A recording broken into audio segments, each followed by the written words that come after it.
இப்படிப்பட்ட காலகட்டத்தில் தான் இதே மதுரை மாநகரில் 1937 வருடம் ஜனவரி மாதம் 12ஆம் தேதி மதுரை ரயில்வே ஸ்டேஷனிலே காங்கிரஸ் தலைவர்கள் எல்லோரும் கூடினார்கள். என்எம்ஆர் சுப்பராமன் உள்ளிட்ட காங்கிரஸ் தலைவர்கள் கூடினார்கள். பிரதானமாக அதிலே வைத்தியநாத ஐயரும் கலந்து கொண்டார். அண்ணல் காந்தியார் அந்த ரயிலில் வருகிறார். ரயிலடியிலே காந்தியார் அவர் ரயில் பெட்டி வாசலில் நிற்கிறார். காங்கிரஸ் தலைவர்கள் திரளுகிறார்கள், மக்கள் திரளுகிறார்கள். அந்த நேரத்திலே மகாத்மா காந்தி அவர்களிடத்திலே பேசுகிறார்.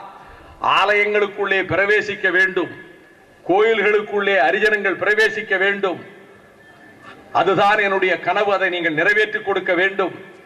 இப்பொழுது நான் திருவனந்தபுரத்துக்கு போய் கொண்டிருக்கிறேன். இது காந்தியார் சொல்லுவது. திருவனந்தபுரம் மகாராஜா, திருவனந்தபுரம் மன்னர் அங்கிருக்கிற கோயில்களை எல்லாம் திறந்து அங்கே ஹரிஜனங்கள் உள்ளே ஆலய பிரவேசம் செய்வதற்கு ஏற்பாடு செய்து விட்டிருக்கிறார். இங்கே புகழ்மிக்க மீனாட்சி அம்மன் கோயில் இருக்கிறது. இந்த மதுரையிலும் ஆலயத்துக்குள்ளே ஹரிஜனங்கள் பிரவேசிக்க வேண்டும்.